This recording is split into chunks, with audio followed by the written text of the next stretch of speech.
안녕하십니까. 신의균의 국방TV 시큐리티 뉴스입니다. 자, 오늘도 우크라이나 전황 알려드리도록 하겠습니다.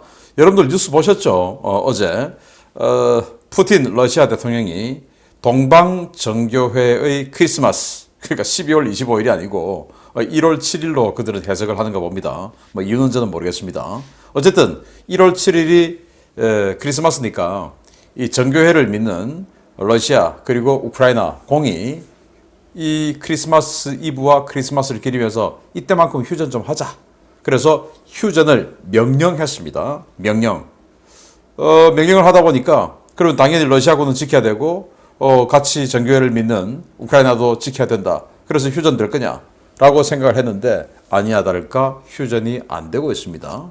우크라이나 군은 당연히 웃기는 소리 이렇게 나오고 러시아군은 당연히 그 명령 계통에 들어가지 않고 있습니다. 그래서 계속 싸우고 있는 현장 소식 알려드리겠고, 자, 이런 와중에 각종 장갑차, 브래들리 미국의 전투 장갑차가 들어감으로써 갑자기 미국제 그리고 독일제 전투 장갑차 기갑 장비들이 들어가는 본물이 터지기 시작했는데, 이제 M1 에이브람스 전차, 레오파르트 2 전차까지도 거론되고 있습니다. 어떤 상황인지 보겠습니다. 신인균의 국방TV 구독, 알림, 좋아요 눌러주십시오.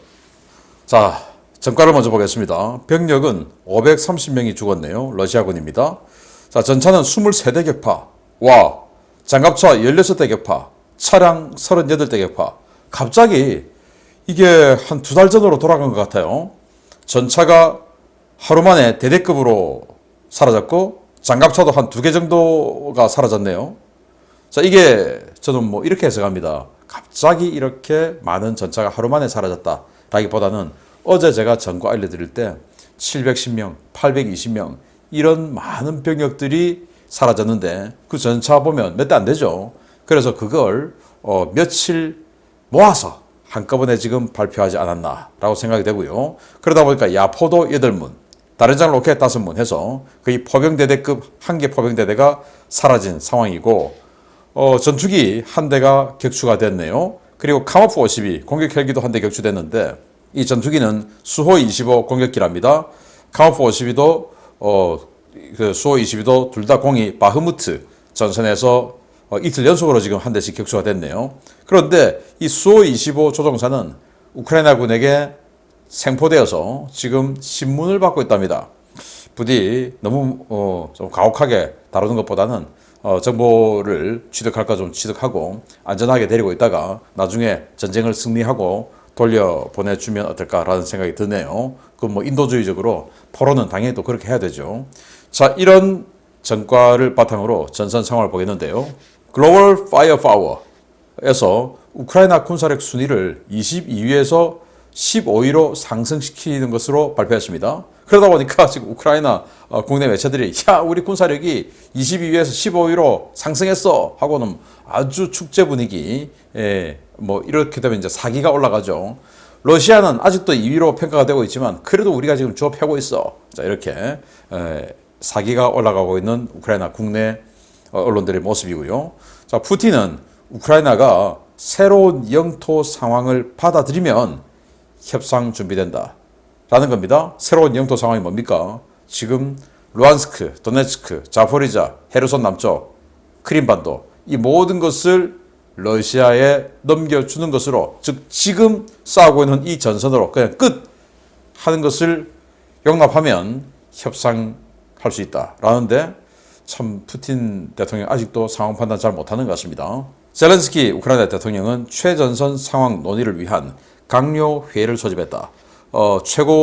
군 최고 지휘자 그리고 이 내각 장관들 이런 사람들 모아서 강요 회의를 한다고 하는데 아마도 대공세에 대한 의논을 하는 것이 아닌가라고 생각이 되고, 그 대공세 이후에 앞으로 어떤 로드맵을 통해서 어떤 식으로 해서 어느 정도 선에서 휴전 협정에 들어갈까라는 것을 의논하는 것이 아닐까라고 예상이 됩니다. 자, 그리고 젤렌스키 대통령은 러시아가 1월에서 2월에 대규모 징병을 할 것이다 라는 거예요. 동원이 아니고 징병이야 원래 뭐 1월 또 봄, 가을 징병을 하죠. 우리나라도 징병하지 않습니까? 그런데 그런 정기 징병의 규모보다도 훨씬 더 큰 강제 징병에 들어갈 것이다. 1, 2월에. 왜냐? 대규모 공세를 할 거니까. 그리고 우크라이나 국방장관은 그에 반해서 우리는 병력이 충분하다. 우리는 추가 동원 그리고 추가 징병 불필요하다. 라고 이야기를 하면서 러시아와 다르게 병력 상황이 아주 안정적이다. 라고 발표를 했고요.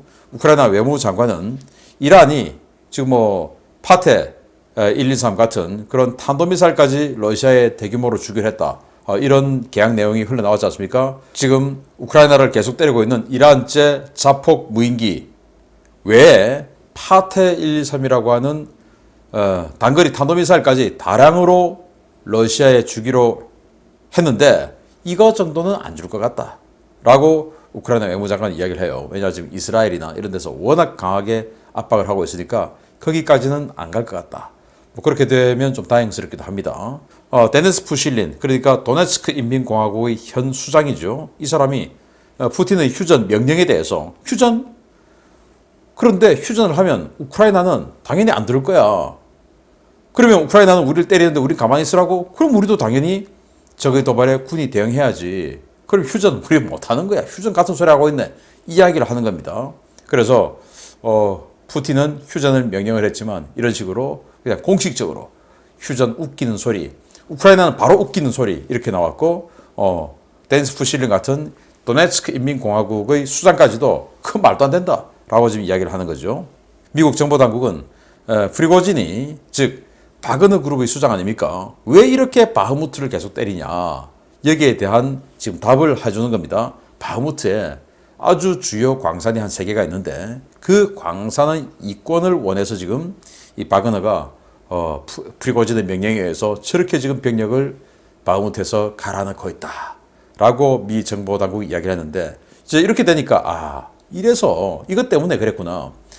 바그너 그룹이 아프리카, 중동의 유전, 아프리카의 다이아몬드 광산, 금광 이런 데다가 병력을 투입해가지고 그 부족장들하고 이권을 나눠 먹고 이렇게 해서 부를 축적해 왔는데 이 우크라이나에서도 광산을 즉 자원을 가지고 자기들이 지속적인 수입원으로 삼으려고 이곳에다가 죄수들까지 동원해서 엄청나게 밀어붙이는 이유가 바로 돈 때문이다 라는 거죠. 러시아가 지금 우크라이나의 GMLRS 공격으로 완전히 그냥 박살났고 정권마저 흔들리고 있지 않습니까? 그래서 자기네들도 마실리아코우카라는 곳에 보복 공습으로 해서 130명의 우크라이나군을 사살했다라고 이야기를 하는데 우크라이나군은 웃기는 소리 하지 마라. 거기 사람도 없었다라고 이야기를 하고 있고요. 키이우 방어사령관은 벨라루스의 러시아군이 공세를 못할 것이다. 이렇게 이야기를 합니다. 보급 문제, 여러 가지 문제로 공세를 못할 것이다. 그래서 북부 전선은 열리지 않는다. 이렇게 이야기를 하고요. 우크라이나가 스바토베, 현재 싸우고 있는 이 전선 중에서 제일 북쪽이 스바토베죠.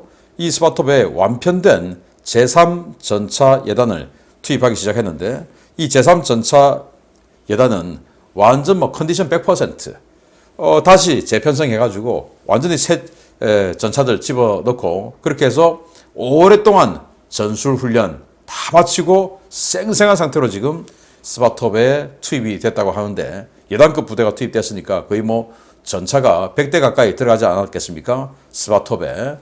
러시아군 어떡하나 라는 생각이 드네요. 자, 이런 전선 상황 바탕으로 주요 소식 들어갑니다. 첫 번째입니다. 우크라이나 동계 대공세를 앞두고 서방 측의 무기 지원 스케일이 점점 더 커지고 있습니다. 미국이 브래들리 보병 전투 장갑차 지원을 밝힌 데 이어 독일이 마르더 장갑차와 패트리어트 방공 시스템 지원을 밝혔는데 이러한 무기 지원은 시작에 불과하다는 보도가 나왔습니다. 미국은 지금까지 우크라이나 전선에 주력 전차를 보내는 지원안을 거부해왔지만 이번 브래들리 장갑차 지원은 앞으로 더 많은 기갑 장비를 보낼 수 있다는 시그널이며 이러한 움직임들이 감지되고 있다고 미 정치 전문지 폴리티코가 현지 시각 1월 5일 보도했습니다.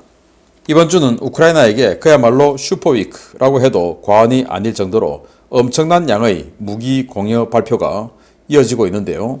미국이 브래들리 장갑차와 다량의 탄약을, 프랑스가 AMX-10 RC 경전차와 추가분의 세자르 자주포를 보내기로 했고 독일 역시 마르드 장갑차와 패트리어트 방공 시스템을 보내겠다고 발표했습니다.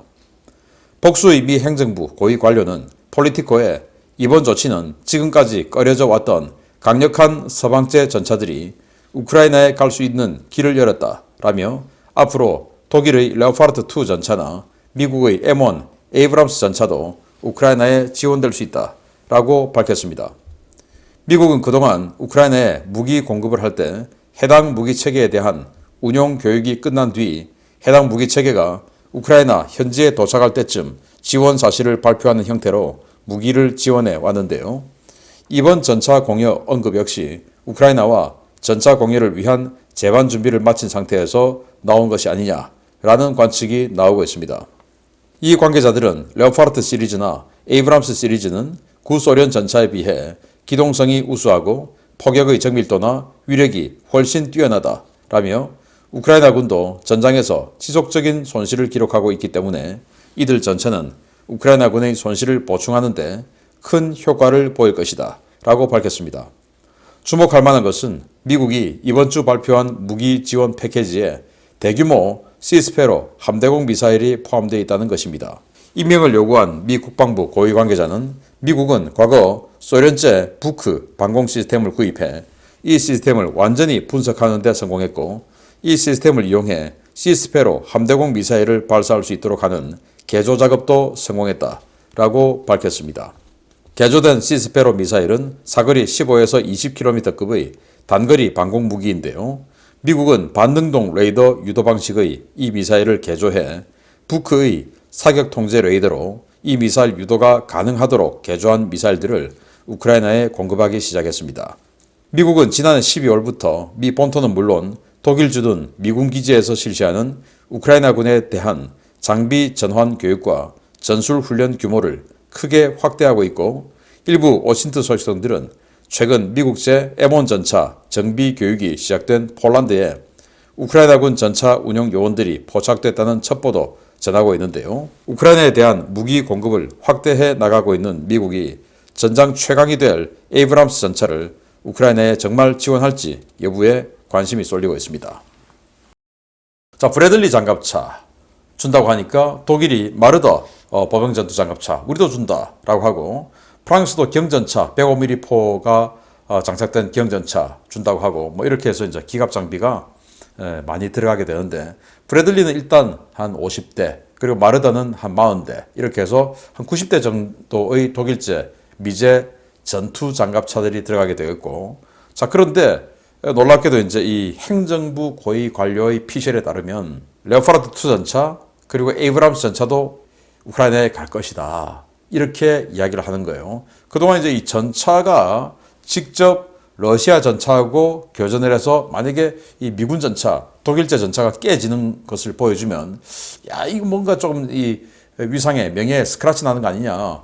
이제 이런 생각으로 전차는 희한하게 지원 안 해주고 장갑차 이런 것들은 부담 없이 주는데 그런 모습을 보여왔는데 이제 전차도 준다라는 거예요. 에이브람스 전차가 만약에 딱 들어가면 정말 연못에 피라미드를 놓는데 완전히 메기 한 마리 뚝 들어간 거하고 똑같은 상황이 될 것 같은 느낌이 저는 드는데요. 왜냐? 그만큼 세니까. 부디 에이브람스 전차가 들어가길 바라고 지금 폴란드가 116대의 구형 M1A1 전차 미국이 치장해 놓은 M1A1 전차 116대를 샀는데 14억 달러를 주고 샀어요. 물론 포탄이 열화 우라늄 포탄 아주 많이 받는 걸로 해서 샀는데 그 전차 운용 요원 교육 현장에 지금 우크라이나군이 한 100명 정도 들어가서 교육을 같이 받고 있다라는 지금 첩보도 나오고 있어요. 그게 사실이라면 이미 지금 미국이 우크라이나에 M1 에이브람스 전차를 주기 위한 준비 단계에 들어갔고 통상적으로 우리는 주기로 했다라고 하면 이미 들어간 상태 그리고 줄 것을 검토하고 있다. 그러면 이미 주기로 결정난 상태를 그동안 봐왔어요. 그래서 지금 이 이야기가 나온다는 것은 거의 주기로 결정났다. 야, 앞으로 러시아 큰일 났네. 에이브람스 전차 들어가면 어떡합니까? 자, 그런데 이게 저는 또 굉장히 또 의미 있게 봤어요. 이번 지원 현황에 시스페로 미사일이 가는데 시스페로 그러면 우리 광개토 대왕함, 을지문덕함, 양만추함, 이 KDX-1 구축함에 장착되어 있는 함대공 미사일이죠. 오래된 구형 함대공 미사일인데 팬텀기에 장착되는 그 스페로 공대공 미사일을 함대공으로 개조한 거죠. 그래서 시스페로라고 하는데 이 부크라고 하는 소련제 중거리 방공 시스템이 있습니다. 35km 이상의 사거리를 가지는데 이거 이제 우크라이나가 많이 가지고 있다가 탄을 소비를 많이 했겠죠. 그러니까 이제 탄이 지금 없는 거죠. 그래서 미국이 이 부크 이거를 2대를 미국으로 가져가서 완전히 분해해가지고 완벽하게 분석을 다 끝냈고, 그래서 이 부크의 사격 통제 장비 그리고 시스페로 함대공 미사일 이걸 연동시켜가지고 사격해서 여격할 수 있는 이 개조를 마쳤다라는 거예요. 그러니까 이제 부크 발사대는 우크라이나가 많이 있는데 이제는 이 미사일 탄이 없으니까 하도 그동안 많이 썼으니까 이제 여기다가 시스페로를 물려가지고 쏠 수 있게 하니까 이제 시스페로, 미국도 시스페로 완전히 다 퇴역하죠. 그 워낙 이제 구형으로 취급받으니까 그 시스페로 그 많은 물량들 다 밀어준다는 겁니다. 이제 이렇게 되면 부크 발사대를 가지고 또 나름 괜찮은 방공 시스템을 구축하겠다라고 생각이 드네요. 잘된 일입니다. 두 번째 소식. 자, 푸틴이 휴전을 명령했는데 현장은 쌩까고 있습니다. 보겠습니다. 블라디미르 푸틴 러시아 대통령이 현지 시각으로 1월 6일 정오부터 1월 7일까지 36시간의 휴전을 지시했습니다. 우리 시각으로는 금요일 저녁 7시부터 휴전이 이루어져야 하는데요. 대통령의 휴전 지시에도 불구하고 전선에서는 여전히 파상 공세가 이어지고 있습니다. 대통령 직접 지시가 먹혀들지 않을 만큼 전선의 지휘 통제 체계가 엉망이라는 평가가 쏟아지고 있습니다. 블라디미르 푸틴 러시아 대통령이 러시아 전교회의 성탄전일 1월 7일을 맞아 1월 6일 정오부터 1월 7일 자정까지 36시간 동안 휴전을 지시했으며, 이는 성탄절 기간 중 적대 행위의 중단을 요구한 러시아 전교회의 의견을 받아들인 것이라고 AP통신이 현지 시각 1월 5일 보도했습니다. 이번 휴전 명령은 2월 24일 전쟁이 시작된 후 처음 있는 전면적인 휴전 명령인데요. 푸틴은 전쟁이 벌어지는 지역의 많은 시민들이 전교회를 믿는 만큼 우리는 우크라이나에 휴전을 선언하고 이날만큼은 성탄절 이브와 당일 예배에 참석할 기회를 줄 것을 요구한다 라고 밝혔습니다. 그러나 우크라이나는 푸틴의 이러한 주장이 위선이라며 러시아 측의 휴전 제안을 이런 지하에 거절했습니다. 우크라이나 대통령 선임 고문과 국가안보위원회 서기는 잇따라 성명을 내고 아이들을 죽이고 산부인과 병원을 폭격하고 죄수를 고문하는 쓰레기를 누가 믿겠나 라며 러시아군이 불법으로 점거한 모든 영토에서 철수해야만 일시적 휴전이 가능하다라고 목소리를 높였습니다. 실제로 우크라이나 당국은 이번 휴전 제안이 지칠 대로 지친 러시아군의 재편성할 시간을 벌기 위해 거짓말을 하고 있는 것으로 보고 있는데요. 우크라이나 당국의 분석처럼 일선 러시아군 진영에서는 휴전이나 성탄절 예배를 위한 움직임 따위는 그 어느 곳에서도 식별되지 않고 있습니다. 러시아는 휴전을 언급했지만 휴전 언급 이후 주요 전선의 병력을 대폭 늘렸는데요. 바흐무트 전선의 경우 남쪽에서만 실시되던 공세가 남쪽과 동쪽, 북쪽에서 모두 관측될 정도로 공세의 규모와 강도가 강력해졌습니다. 1월 2일부터 군단급 규모로 강화된 바흐무트 전선 일대 바그너 그룹은 1월 4일부터 바흐무트 북쪽의 포드호르네와 크라스나호라, 바흐무트체를 공격하기 시작했고, 다음 날인 1월 5일부터는 바흐무트 동쪽 공업지대는 물론 남쪽의 이반그라드와 오피트네 정착촌에 대한 파상 공세를 감행하고 있습니다. 대부분 보병 전력 위주로 감행되고 있는 이 공세에서 바그너 그룹은 이반그라드와 오피트네 방면에 주력 병력을 밀어넣고 수호이 25 공격기와 카모프 52 공격 헬기까지 동원할 정도로 대대적인 공세를 벌였습니다. 1월 5일 야간부터는 우크라이나군 아조우 연대 기반 제3돌격여단이 탈환했던 쿠르디우미우카와 크라시우카 정착촌에 대한 파상 공세가 이어지고 있는데요. 해당 공세에는 최근 바그너 그룹이 인수한 최신의 T-90M 전차를 비롯한 정예 전력들이 집중 투입되어 크루디우미카 정착촌을 점령하는 데 성공한 것으로 알려졌습니다. 러시아는 바흐무트 북부와 남부, 동부 지역에서 동시다발적인 대공세를 벌여 바흐무트를 남북으로 포위하려던 의도를 가진 것으로 보이는데요. 양측이 이곳에 엄청난 규모의 병력을 투입해 놓은 상태이고 격렬한 전투가 지속되고 있는 만큼 푸틴의 임시 휴전 명령이 이곳에 먹혀들지는 못할 것으로 보입니다. 현지 워싱턴 소식통들은 바그너 그룹과 공수군, 예비군과 도네츠크 1군단 등이 뒤섞여 있는 이곳에 정상적인 지휘 체계가 없다는 충격적인 리포트를 전하고 있는데요. 러시아 제5연합군 사령관 직무대리 겸 도네츠크 제1군단장을 맡았던 로만 쿠투조프 중장과 제29연합군 사령관이었던 로만 베드니니코프 중장이 피살된 후 엉망진창으로 망가진 러시아군, 돈바스 반군, 바그너 그룹, 체첸군을 중재하고 수습할 지휘관이 없어 모스크바의 명령이 최일선에 제대로 내려가지 않고 있는 것으로 전해졌습니다. 이 때문에 일선 러시아군 부대들은 각계 부대가 전공 경쟁에 눈이 멀어 상호협조나 연합작전을 거의 못하고 있는 것으로 전해지고 있는데요. 대통령의 휴전 명령 따위를 무시하고 오늘도 전장에 병력을 갈아넣는 무능한 러시아군 지휘관들 덕분에 러시아군은 물론 러시아의 미래는 오늘도 무너져가는 모양새입니다. 네, 뭐 휴전하라고 대통령이 지시했는데 이거 지금 현장에서는 먹혀들지 않고 있다. 특히 바그너 그룹은 그 말을 뭐 거의 듣지 않고 있고 지금 이제 지도를 보면 이게 바흐무트죠. 이 바흐무트 북쪽 그리고 북동쪽 바흐무트체 이 지역에 계속 지금 이 러시아군 공수군들이 공세를 벌이고 있고 그리고 바흐무트 바로 동쪽의 공업지대 그리고 바흐무트 동쪽 공업지대죠. 그리고 동남쪽 이 지역에 바그너 그룹들이 계속 지금 때리고 있다는 거예요. 왜냐? 여기 지금 뭐 광산이 중요한 게 세 개가 있다라는 겁니다. 저도 이제 처음 알았는데 이렇게 공세를 펴다 보니 이게 지금 명령이 안 먹히는 거죠. 이렇게 공세를 하는데 우크라이나군이 또 가만히 있지 않고 또 우크라이나군이 저쪽이 또 잦아들면 또 때리고 서로 간에 그냥 손이 뺨이 마주쳐서 날아가는 거죠. 자, 그래서 이 전술 지도를 보면 PMC라고 되어 있습니다. PMC라고 되어서 별 3개가 있어요. 군단급.